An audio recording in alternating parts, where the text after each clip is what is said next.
Today we will be talking about the science and the industry and all the interconnection between them. But before we begin, I would like to introduce our guests.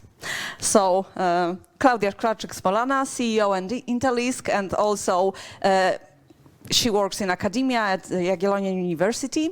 Hello. Kamil Cepuch from Siemens Healthineers, Research Collaboration Manager. Kamil Gurba, Deputy Director of Center for Technology Transfer, CITRU, at Jagiellonian University. And finally, last but not the least, Piotr Faba, Software Engineer Competence Center Director at Ardigen. So, welcome, and we were discussing and trying to figure out how to lead the discussion, and we decided to firstly talk about some challenges if we consider science and academia, and then there will be, at the very end, there will be time for questions, and our guests will be trying to answer them. So if you've got some, please prepare. Okay, so as we all know, there is like a close interconnection between the science and the industry, which is not that obvious because not so long ago those were like two totally divergent parts. So they were not working together. However, nowadays it's hard to imagine lack of some kind of relationship between these two. So what do you think? How does academia, let's start from academia, how does academia influence the way the private sector operates? So maybe I will start because I have the microphone, so I have the power. How you're doing? I will just start with mentioning that it feels that vacations are already here because I got here in just 30 minutes, not 1 hour and 30 minutes as it takes normally to get here. So I hope you're enjoying the whole school. And as for your question, Magda, yes, the first thing is that academia does influence the companies. As for our company, I may say from my perspective, and then I will pass the microphone. We're developing software, bioinformatics software, that supports laboratories in diagnostics and also genotype-based prevention or therapy. So it's basically for diagnostic laboratories. So every scientific progress actually indicates the new product area for us, because we are depending actually on the scientific discoveries. So the more is being known about genetic and its role in diagnostics, prevention or diagnosis, the better bioinformatic tools we can create and the better diagnosis or prevention may be undertaken. So actually we're depending on the academia in my case. So, hello everybody. When it's about the relationship between academia and industry, I think what is really important part is that all companies that are dealing with science in general really depends on that wonderful source that is the students and the people who leave academia. We all depends on how well those people are prepared, how well they're educated, how they dealing with stuff after leaving academia. It's really important to, it's a way to create a person, let's say. It's really influential part of the life when you're staying here at the university and you're dealing with doing science, let's say. So definitely it's really important to know how to shape the way that industry is using that resource. What is also really important is that the academia really is like a starting point of many different ideas and projects that can be answered by the industry. For instance, as Siemens Healthineers, we're providing imaging tools for many different, mostly for medicine, but also for neuroscience or for basic science, let's say. And many questions that are asked by academia, how to do that, it is how we're solving that. So it's also important for us to know what are the most important ways that researchers want to use our stuff. Let's say, yeah. Is it working? Yeah. Okay. Yeah. So I'm from the academia side, from the Technology Transfer Office, which is working for the academia and being a link between academia, in my case, Jagiellonian University, and the surrounding, not only in industry and business, but also public institutions.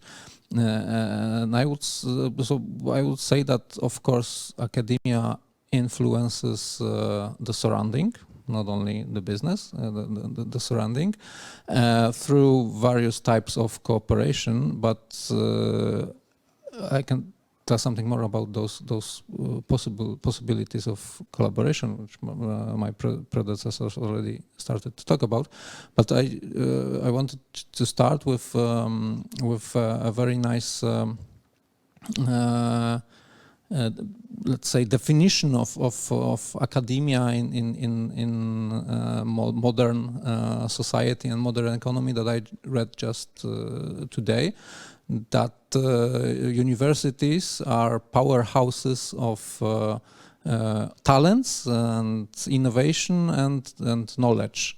So they are, just like Kamil said a moment ago, a reservoir of talented and educated young people that most of them probably after leaving academia, after finishing their education, will go to the business to work in the companies.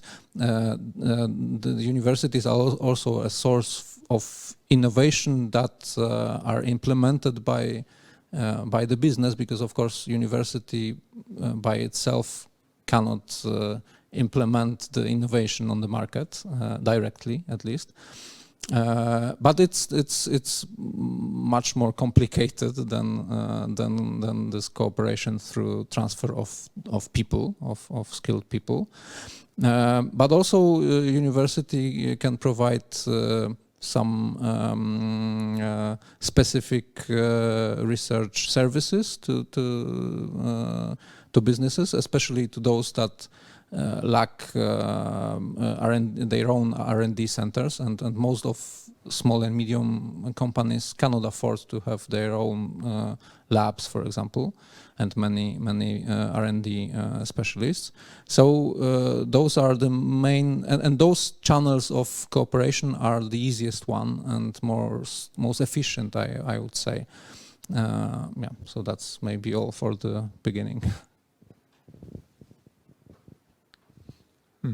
So I think much has already been said, so I will most probably summarize what we've got so far. So I'm from a company called Ardigen, and similarly to Claudia's, we're in the field of bioinformatics. And just kind of from top of my head, also, for example, much of software tools that we're using in bioinformatics have been created in academia and are being maintained by research centers. And as far as I remember, similarly it is in neuroscience, where there are multiple tools that you are probably using and are open source and being developed by academia. So it's not only, for example, people and talent, but as well software tools. And just to maybe support the case that academia is growing people who have an appropriate knowledge to develop new technologies, would be that, for example, as far as our company Ardigen is concerned, it's about 30% of people who have PhDs or are postdocs. So there are places where basically this level of knowledge is required and essential. Also, we've mentioned before we started that academia also allows us to grow our employees who joined, for example, at master's level, but that they can do PhDs as part of the work that we are doing. So this is this kind of cooperation that we are going in. And I would say that a lot of AI and data science, the first step in most problems that we're trying to solve would be go and see what are the publicly available data, and usually those are the result of research studies that have been done on particular topic. So this is usually the first step to get some initial conclusions, and a lot of money that has been invested into obtaining that data kind of benefits everyone else around the world. Thanks. Okay, thank you very much. But before we move to the next question, there was like a really nice sentence that you said that the university is like a power plant of talents, and that there are like certain expectations regarding that. So does academia meet those expectations? Do the students leaving the academia are they prepared to start a working career in like let's say bioinformatics or in neuroimaging? So I guess when it's about the students, when it's about the knowledge itself, usually they're really well prepared. So they got a huge amount of knowledge. Unfortunately, this knowledge is not somehow convergent with the needs. I think what is the biggest problem is that academia works without thinking about money. I think it's really important to point out that when it's about industry, we're here to earn money. When you hear anything else, like we're helping people, we're dealing with those awful diseases and stuff like that. Of course, yes, but it's secondary. When it's about industry, we want to earn money. I know it sounds really bad, but it is how it is. And I think when it's about the expectations towards students that are joining companies, they not learned how to deal with money, how to think about what is worth doing, what it's not worth doing. And I think there is also a big issue that the professors and the people who are leading those young people are not knowing the business itself. So in my case, as I'm dealing with scientific collaboration with universities, there are so many startups that are reinventing the wheel because nobody spent that time to check if something happened already. It's at least last month there was at least 6 startups approaching me and telling me that they got wonderful idea, and I'm telling them, oh no, we're doing that for last 20 years. It's really not worth developing. And the question was, how it's possible because you're not your company is not telling that you're doing that? And the answer was, it's that basic, and it's used for such long time. It's default for every company that are dealing with medical devices. So there is no one at the academia, or in many cases there are no people that are telling, okay, it's not worth doing because you're reinventing the wheel. So I think it's really crucial for academia to check what's happening in the field, let's say. Thank you very much. So let's move. Yeah, okay. Yeah. So for me, quick answer would be like we like to cooperate with people from academia and for them to join Ardigen event. But out of say for practical things, there are very different working styles, I think, between the two places. It looks to me that the biggest difference is that we do the projects a bit quicker, and there is like people who actually do the projects are not involved, say, for example, in this administrative process that I would say of obtaining the money. So it is as well, the iterations are a bit quicker. Like you spend 2-3 months to validate certain idea, and you go with it further, or you decide, okay, it's not worth pursuing, and you take another one. And often you as well, so that would be one part. And often, like within your PhD, for example, you are so focused on often on certain piece of, say, like let's say you do neuroscience, and you're focused on very particular application of say fMRI, and in our case, it will be also important that you have as well some ability to learn about similar fields and learn relatively quickly. And I guess this is the knowledge that you learn how to do throughout your PhDs.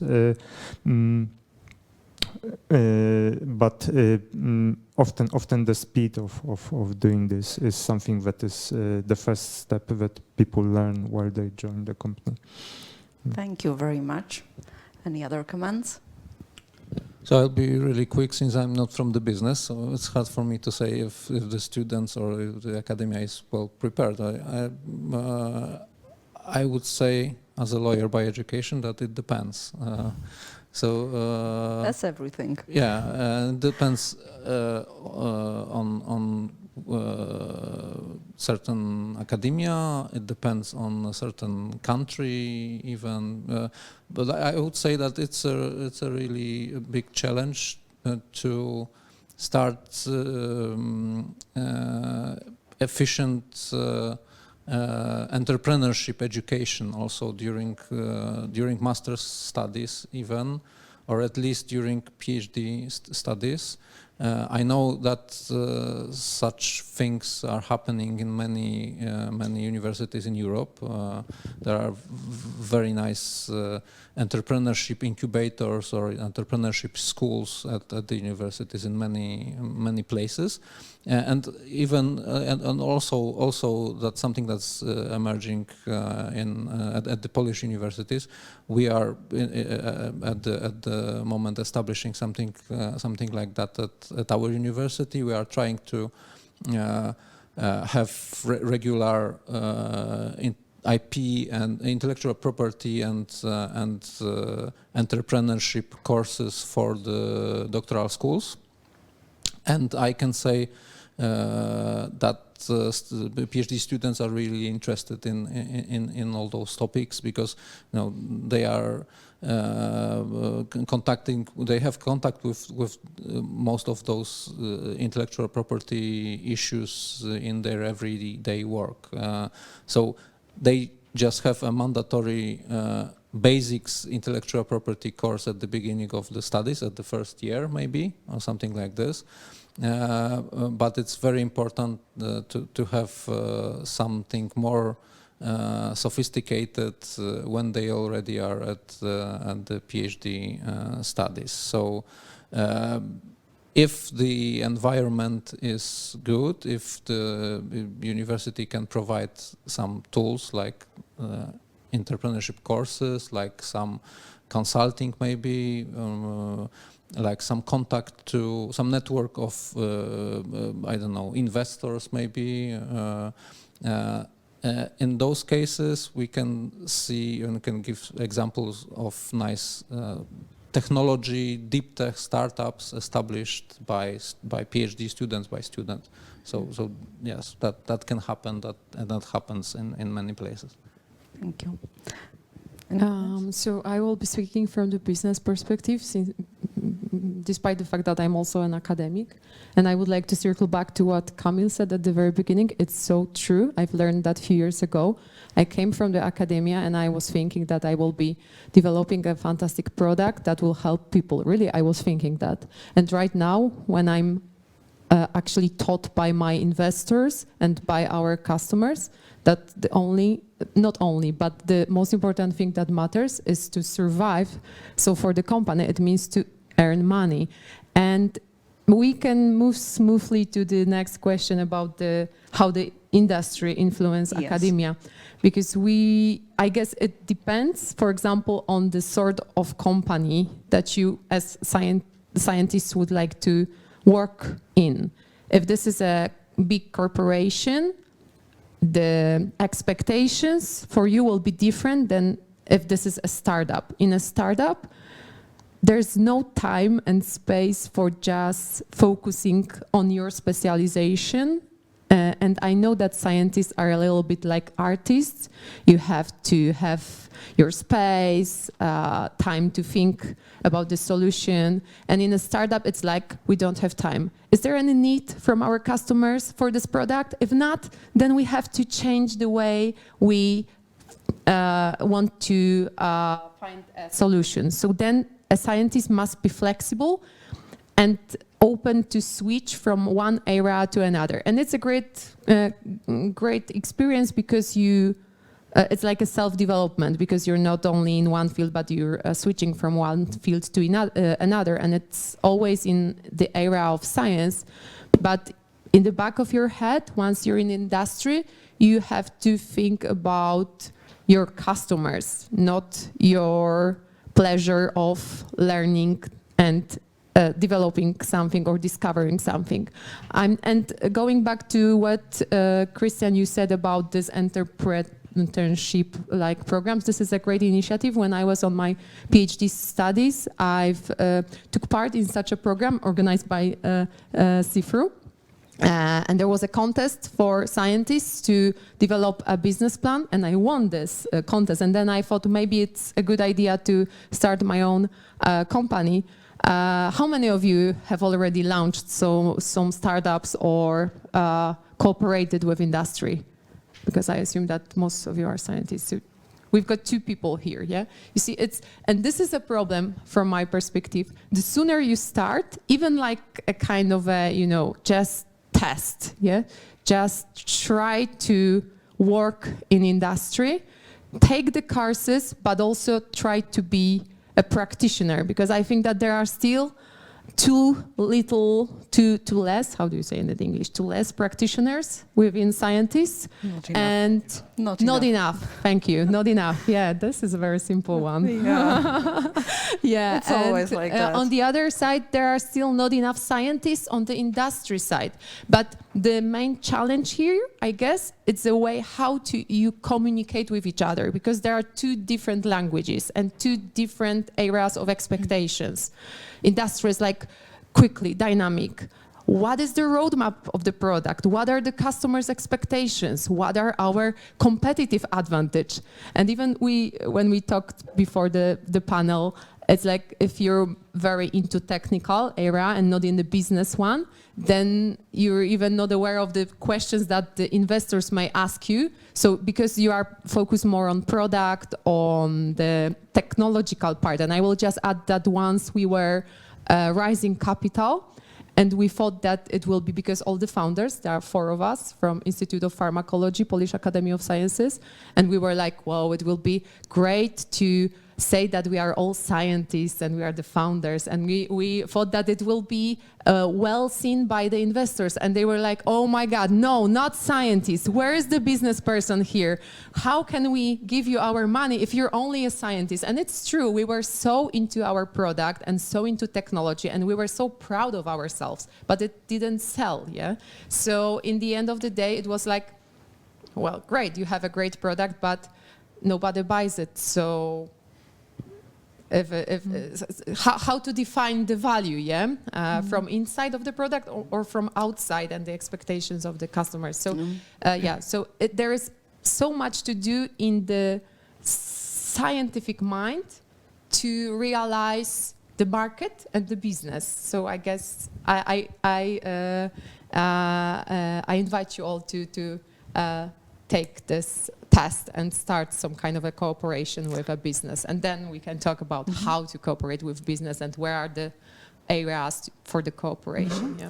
Thank you very much. So we smoothly moved to the next questions, and the question was, how does the private sector, the companies, influence the academia? And we've heard some options how it happens, but maybe you would like to add something. Definitely. In that matter. So I think, of course, it depends about the size of the company, and the way of the influence is completely different for the small companies, and they're completely different for the really big companies. I'm working for Siemens, which is a global company, and we've got huge R&D department. We've got a huge amount of cooperators and partners. And I would say that what is the biggest influence and what is the most valuable for the companies to influence academia is to deal with all the legal stuff. We're living in completely 2 different worlds. Academia really focuses on going into really details, into exploring knowledge for itself. When it's about the business, sometimes it's really hard to change the way of thinking to thinking about how we can commercialize the product, how we can use it. I think really good example of a really nice cooperation is the medical part, because a lot of universities, probably most of the universities you're working at, they've got some university hospitals, and it's a perfect idea how business and academia can work in one place. What is also really important, and it's a really dream for the industry, especially for me, as I'm dealing with all those cooperations with universities, is the idea of letting go. What I mean is, when you're approaching industry, you have to have the mindset that when you've got something super important for you, but it won't work, you have to let it go. It's really like that huge talk that is happening right now is that let's publish failures. Because when you do your research and you fail, you usually do not tell anybody about that. And it's exactly what the industry wants to know. We shouldn't explore that because somebody did it, they failed, and it's also a really good answer. So I think it's really, really crucial for the industry to push that failures as a kind of success, in the matter that the research was done. There was some work done, and we do not have to do it again and again and again. So I think it's really like a really big dream. I think it's starting to happen. It's starting to be really vocal. A lot of people are very vocal about that, the failure is also a good answer that should be published. Our moderator asked us to share some anecdotes, so I will just tell a short one. without names. So we have some professors at our one of our life science faculties at our university that many years ago, when I just started working at Technology Transfer Office, so 15 years ago or more, they were really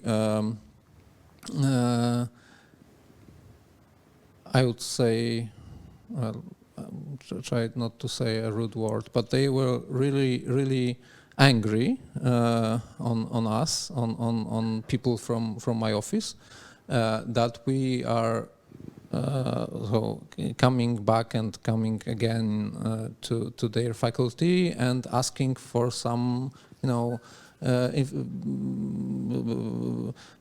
possibilities or some offer that they would like to have or they have for the business partners, because we were at the moment 15 years ago we were just establishing some business offer of the university, so we wanted to know if they've got any inventions, if they got some services that they can provide, or etc.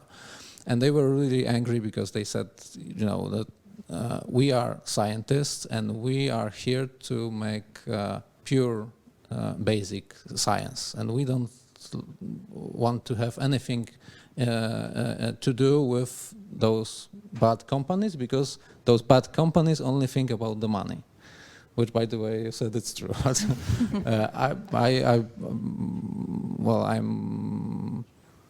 I still hope that there is something more, So it's not only that they said that to us, they even wrote a letter, an open letter to the biggest newspaper in Poland, declaring that those bad people from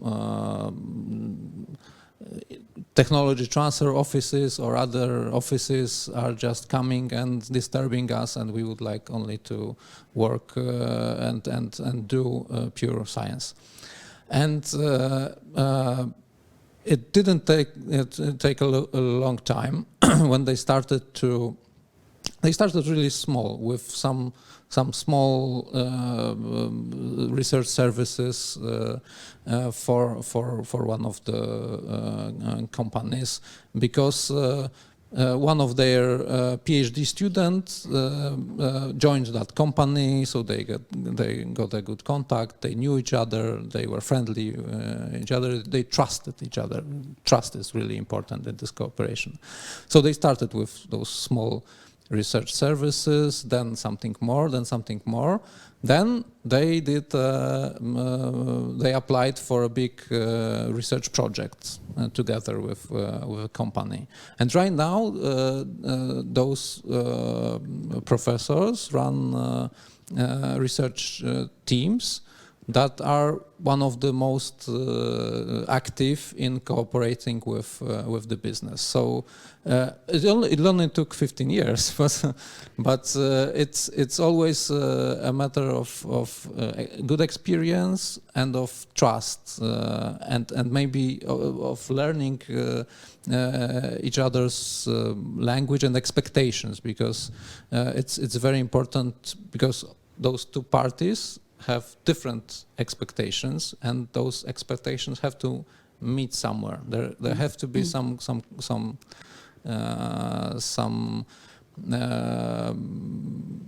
concessions from each of the parties. Yeah. So that's how it works in Thank practice. you very sometimes. much.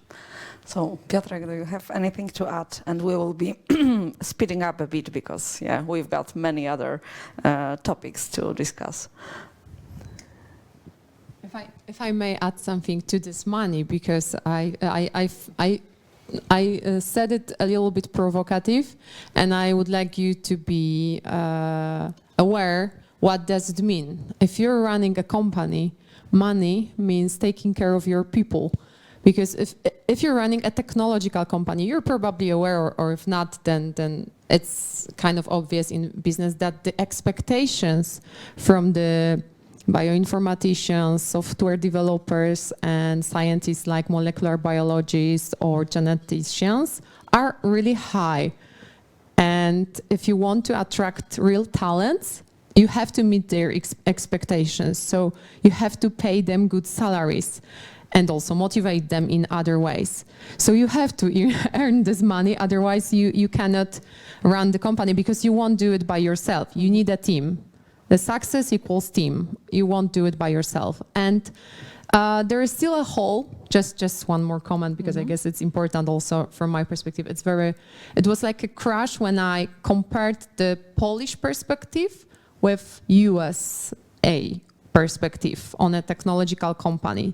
So we're in talks with many US-based companies as for partnerships, and one of them was discussing with us last time the way how they're approaching to the market, and they tell us like they are very laid back, focus on scientific development, and they don't have to sell yet because they have their investors who invested in them. And they are on a very, very initial level. They don't have the product yet. They're just starting. And they've already, currently they are rising like the second round. And I've asked them, because we are also raising capital, and I've asked them, hey, so what's the level of the round? And they told me, oh, just $100 million US. And I was like, and they asked me, so what is your level? And I couldn't even transfer it to US million of dollars because it was so embarrassing, you know? And because Polish investors expect us to do wonderful things for like 1 million Polish zloty, for example, or 2 million Polish zloty, which in fact it's enough for a few months of work in a technological company if you have to pay very high salaries for experts in the field. So, and US-based investors are aware of that, and it's normal that the company rises from our field. The companies rises like $100 million, $50 million, $40 million. This is like a normal standard. And in Poland, it's like if you rise $2 million, $5 million, it's already wow. Yeah, I know that the costs of life and the salaries are smaller than in US, but still the expectations as for the product are similar. And if you want to be competitive for the global market, then you have to have the same amount of money for each and every area of activity. So that's why I'm thinking about this money as it equals people in the company. If you want to build a great company, you have to have money. And it's also about training investors and making them aware that the business needs time if it's in R&D sector, yeah? If it's in science-related sector, then it needs time to rise. Okay, thank you very much. So, do we have anything to add, or are we? Yeah. So the question was how industry influences. Yeah, academia. like 1 or 2 sentences of comment. Yeah, and we will be moving further. Okay, so super quick. Like I think there are those things that are maybe not direct, but as well still in some way do. So for example, career fairs, right? They are in a sense shaping interests of students in certain areas, and by that indirectly influencing maybe what courses are being available or not.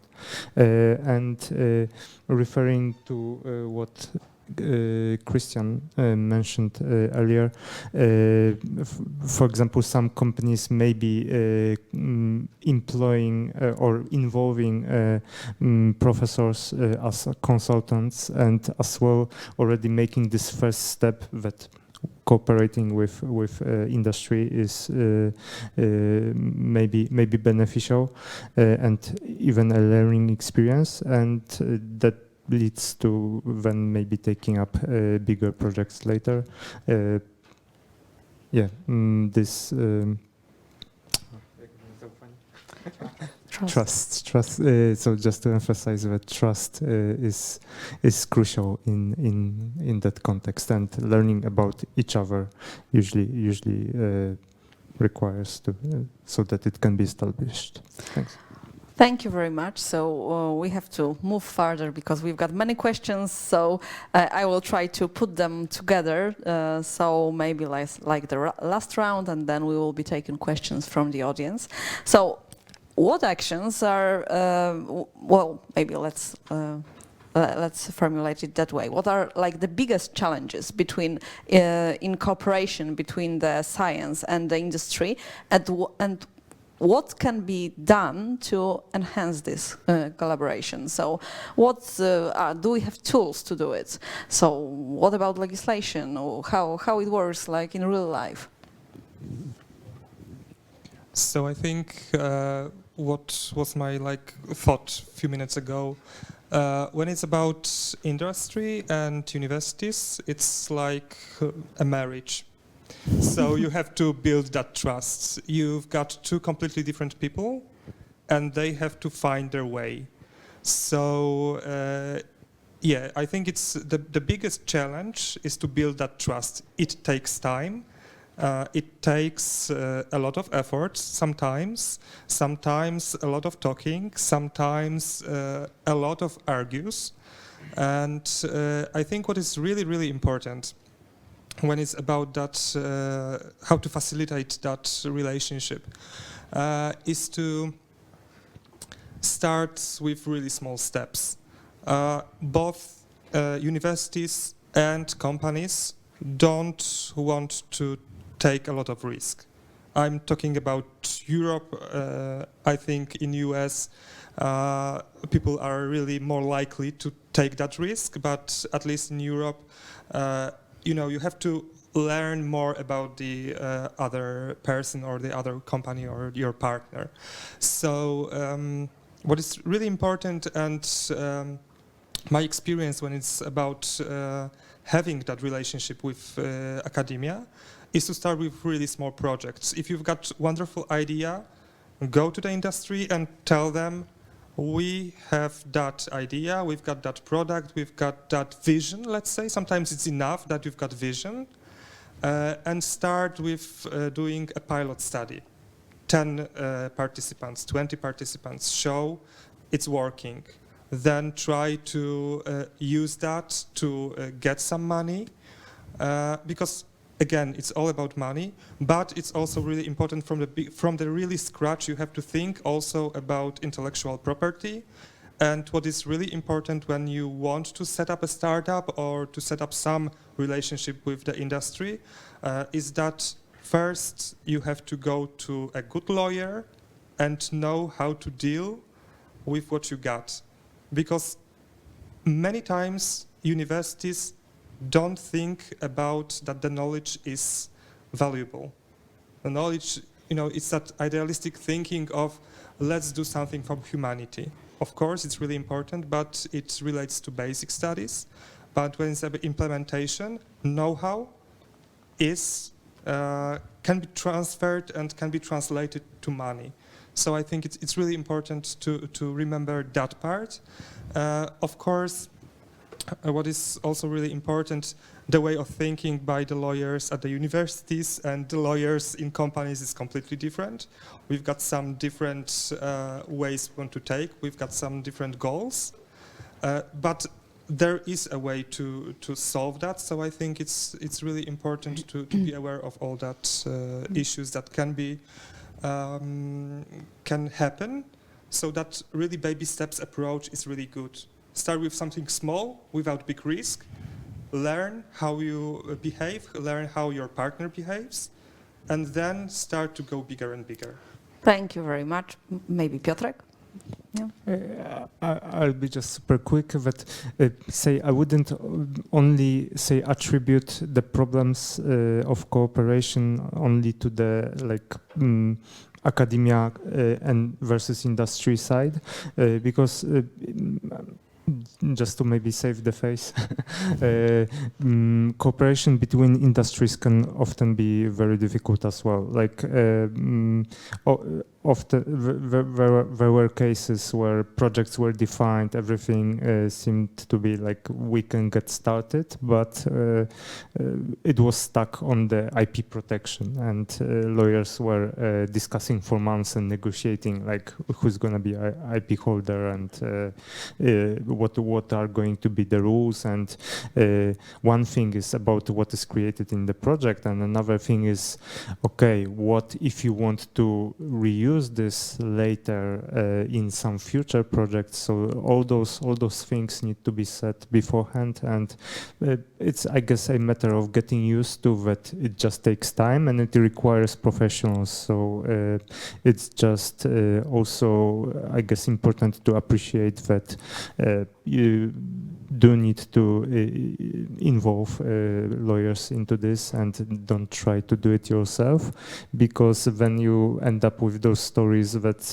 someone lost their invention to some company, because if you've got say multiple lawyers on one side and someone trying to do it by themselves on the other, you've got an unequal start already, right? And so, yeah. Yeah, so of course that's your question is another topic that can be, probably we can talk about for hours. So I will just focus on those IP, intellectual property issues also. So just two comments. First one barrier is lack of intellectual property awareness and knowledge, basic knowledge on both sides, actually, in many cases. Because I found out many times that we got some agreements from industry with some really weird intellectual property regulations, provisions in the agreement, but it's also an issue of awareness, of knowledge by the students, by the researchers. So there is something to do, of course, with the education. But coming back to the things that are happening now, I hope that in near future there will be published something called code of practice for researchers regarding intellectual property and utilization of intellectual property. It's an initiative of European Commission, and many people across Europe took part, some practitioners, in drafting those recommendations, and those should be some important tools for researchers that are starting a project, starting cooperation with companies, or writing their PhD thesis to know the basics, how to deal with intellectual property. So that's important barrier that we can do something about. Thank you very much. Claudia, do you have anything to add? Yes. So we said about some challenges, and there are, of course, many challenges. And now more optimistic ending. How can we deal with them? And so first of all, education. As for the IP issue, it wasn't in my PhD studies program. Yeah. So it should be like a obligatory subject, like classes that every PhD student should attend to be aware their rights as it comes to the protection of their discovery. And then a follow-up would be a practice. So there should be also an obligatory practical part for scientists to be involved in some local or less local business initiative. And at the same time, business should be open for scientists. So it's about a third party that mediates between these two, because in the end, it should be a win-win situation. So the company should have their own advantages in such cooperation, and the scientists should have their own advantages. So then the government is the third party that should help here, yeah, with some research and development programs that would be, well, this is too much to say, but currently, from the company perspective, research and development programs are so much about bureaucracy and very stiff ideas. You know, you write a project like 1 year and a half before you really started, if your application win, or 2 years before you will really start it. So sometimes it happens that the market force you to change the idea that you had those 2 years ago, but you cannot, because you're doing it from the public money, and you have to be, stay with the project. So it's very, when I'm speaking with my colleagues from other startups, it's like very not well seen right now to conduct an R&D project, because every startup CEO will tell you that it's not elastic, and it forces you to some ideas that you would like to change, and there is so much reporting each and every month or half a year that it's a very pain in the neck. So maybe if the government would propose some, I don't know, some kind of advantages for the companies, apart from the idea of great science and technology, but maybe just cut on taxes, yeah? If you run an R&D project, you will have less taxes to pay.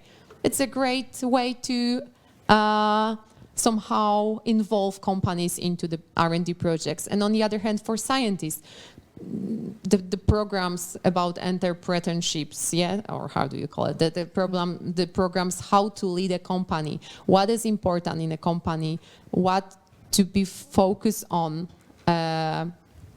outside of the science only. Yeah, so I guess that would be helpful for, in the end, speaking the same language in science and industry. So thank you very much. We are running out of time, so let me just wrap it up in like 2 sentences. So I think that the take-home message here is simply building trust between the companies and the academia, still providing well-educated students with knowledge about their IP rights, and knowing what is important when they are trying to build their first company. And I suppose what's the most important in that case, simply trying. So trying to put some ideas, some ideas into the market. So thank you very much for this fantastic discussion. And do we have any questions? All right, so we've got many questions. So if you can give me one mic, I will be moving. So the first question, I have no idea where it was, so I will start from here. Yep.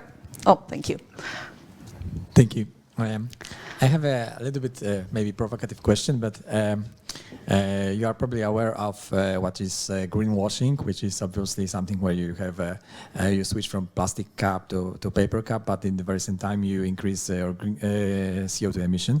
So recently a friend of mine told me that we can face today something which is research washing in companies. So somehow we put too much effort to tell around the world that we are doing research, but those research are not so important to the core flow of the company. So let's say if we have, like for example, with startups in Europe, I don't know you are aware of, but probably something about 60% of AI startups in Europe who claimed to do AI actually doing basic statistics.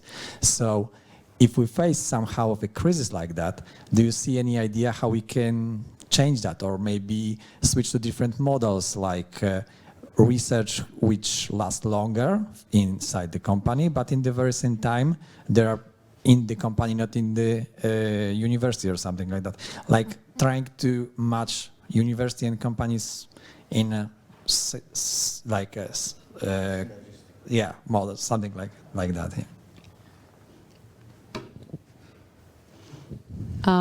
I can tell my opinion about that. I guess every area of science has to how do you say it, develop its own way how to implement. This example with AI and just basic statistics is a great one. I always laugh at AI because it's everywhere right now, and everyone is aware that right, AI, but it's like, where is it? And actually, you're right. And the answer here, from my perspective, once again, it's money. If you have money, like from institutions like the even public money, yeah, or from the investors. So it's about raising awareness that to develop something that has a great scientific value, it needs time. Otherwise, it will be always about how fast can it give me a revenue, yeah? So we don't have time for this research if it takes 10 years, yeah? Because I have to make the revenues much more faster. So it's about money and awareness. And it can be done, for example, in pharmaceutical area or biotechnology area. It's normal that to develop a new drug, it takes a lot of time. So you have to do the basic studies, then you have to conduct the clinical trials, all these trials, so on and so forth. And it's normal, and everyone already knows that, and the investors or the market does not expect you to already fastly develop revenues. So I guess it's a matter of time to develop such an expectations and awareness in different areas of science. And yeah, okay. And we can take an example in UK. The government in UK already is very aware of the science in every part of life. And as for genetics, this is my space of proficiency.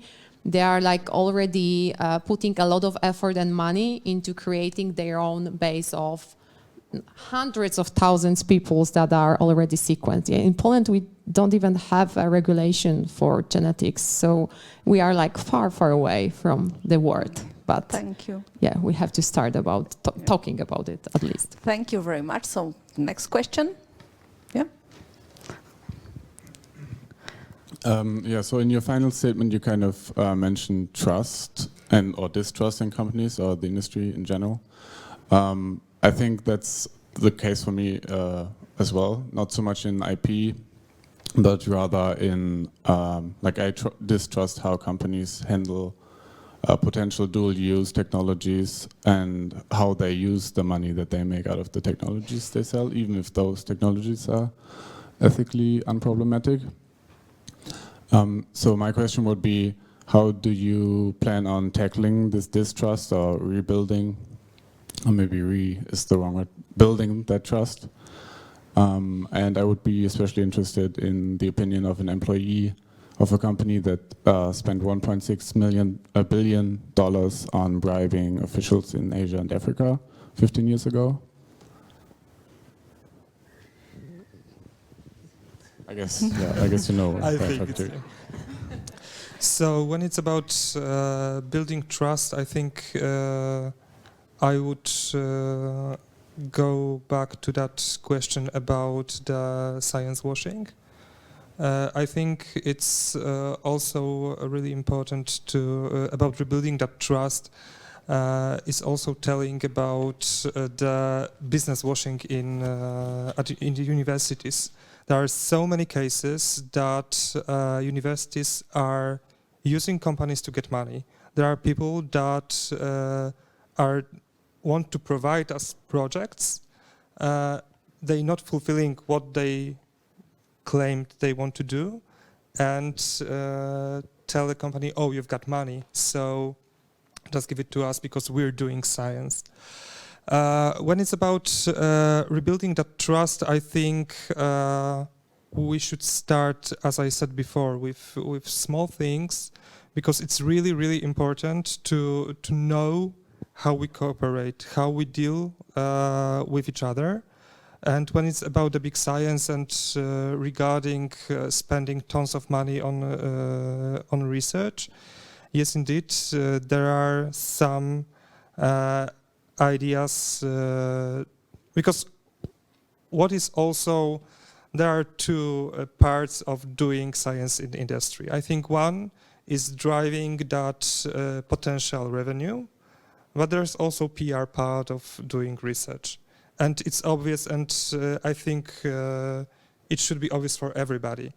There are many research that is done because of PR, which is also, I think, okay. But indeed, the scientific community should somehow be someone who takes in charge and say, "Hey, it's wrong," or "Hey, it's right." I think it's yeah. I just would like to add to this because I think as far as trust is concerned, and maybe even this case, I don't know about this, but the key point is that like company is the people.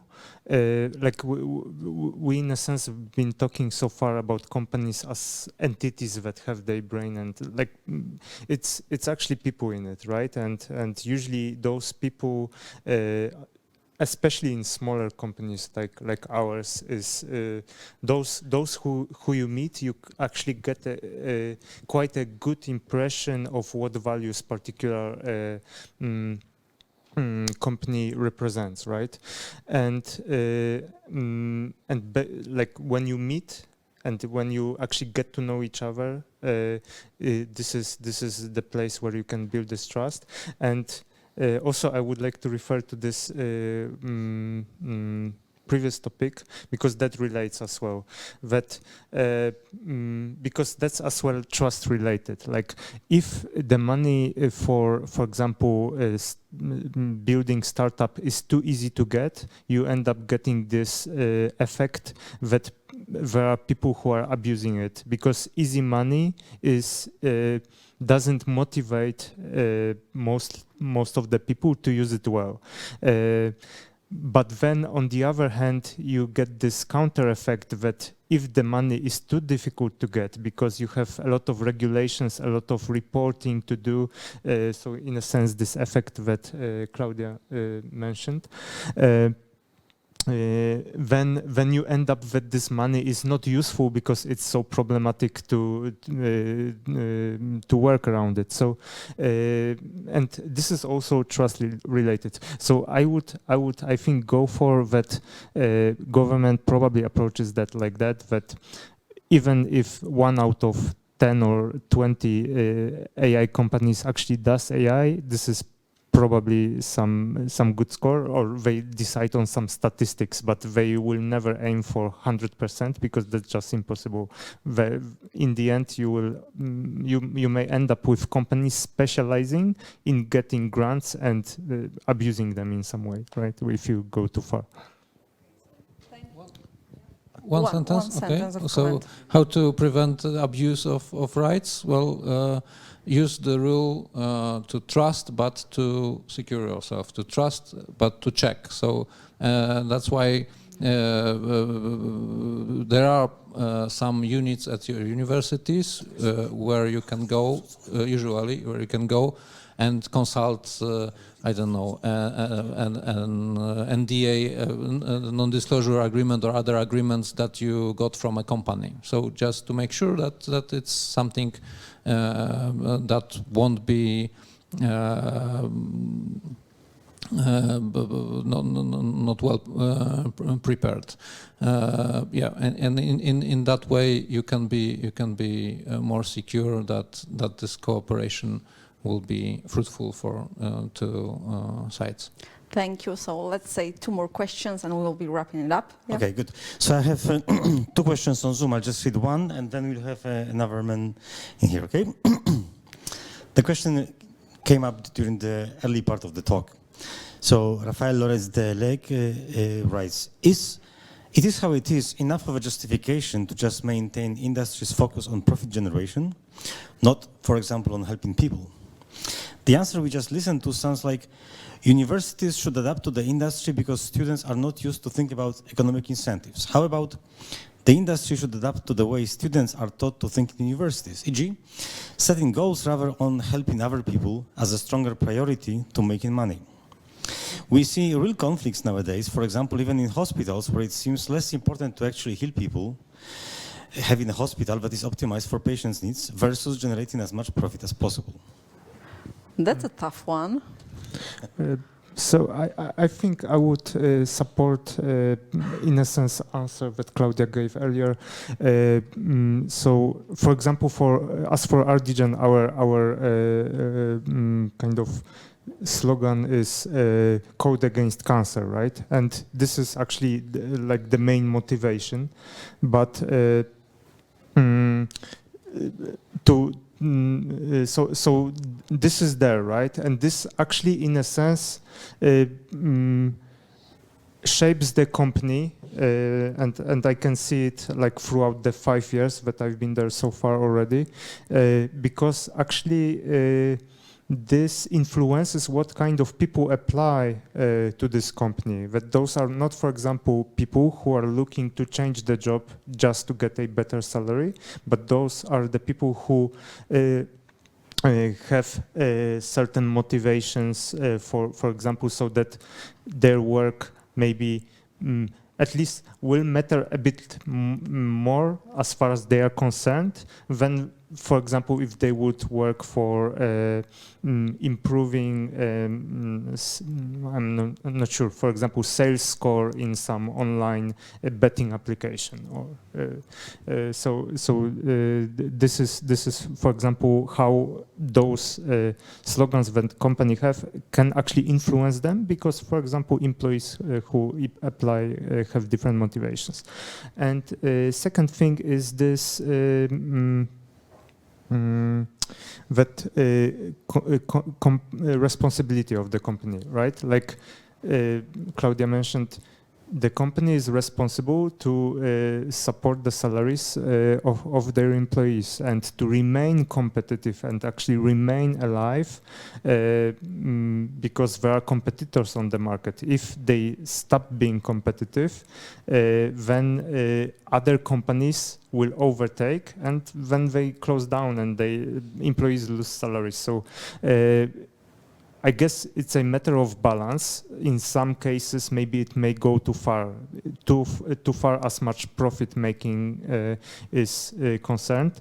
But that profit goes for something. It's being spent for R&D. It's being spent for salaries. It's being spent for example, some worse periods, right? For example, coronavirus may hit, and then maybe you're stuck with half a year or 1 year without income, because that's type of business you're in. So then if you've made enough profit earlier on, you'll survive as company. Otherwise, you may be looking for new jobs, right? So it's not only about being greedy and keeping that money for no reason, right? But usually there are actual security reasons or that are behind that. So I don't know if I have a say in here, but I agree. So last question, please. Okay, yeah, thanks. So there is fundamental research and applied research. So traditionally, fundamental research doesn't care much about application.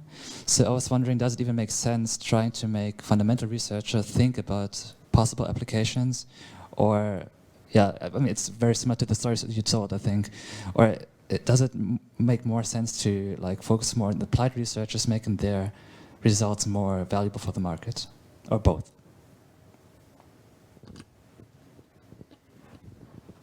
So I guess from my perspective, from the biopharmaceutical and neurobiopsychological one, because I was in interdisciplinary studies, fundamental is like the trigger for application studies later on. So even if it's not attractive from the company point of view at this time, without basic studies, we won't have the studies that have this application-related results. So I guess it's a matter of being aware of that. Yeah. Do you want to add something?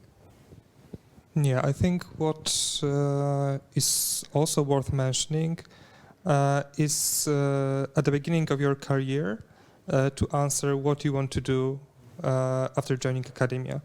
When you want to focus on fundamental science, it's okay, but you have to have completely different mindset, because with fundamental you really need to go really into details. When it's you have to really focus on that one topic, and you will stuck with that for whole your career usually. So you do your PhD, then your professorship and stuff like that, and you're dealing with that one small thing. when you're thinking about going, that you study and then you want to work in industry, you have to have completely different mindset. So it's really important to answer at the really beginning what you want to do when you're joining academia and during that time. I was working at CERN for some time in Geneva, and I think it's a perfect example how fundamental can be translated into application, because I would more think of fundamental research as the really early beginning of application that may happen in 50 years, in 100 years, and it will be applied at some point. But when it's about like particular way of thinking, you really have to think what you want to do. It's really important if you want to implement what you're doing or you're doing science for science. Just 2 sentences. Now in academia and in scientific activity, maybe some of you already heard the term of impact or social impact, and it's becoming increasingly important in evaluation of scientific activity. What is the social impact of the research? And of course, it's not only possible to find this social impact in applied research. In some cases, in many cases, and many times it happens many years after, I don't know, an article summarizing some basic, some fundamental research was published. It appears that it was crucial for the development of some technologies. So of course I think that fundamental science is important, maybe even more important. And of course also during fundamental research you can have an impact, social impact. Maybe not directly cooperate with the companies, but still you can have you can do something that make a practical change also. Thank you very much. And so I think I will be closing the discussion. However, I feel that 5 hours wouldn't be enough to explore the topic, but we've got like 1. So I would like to thank our guests, thank the audience, and yeah, thank you very much. Enjoy your evening.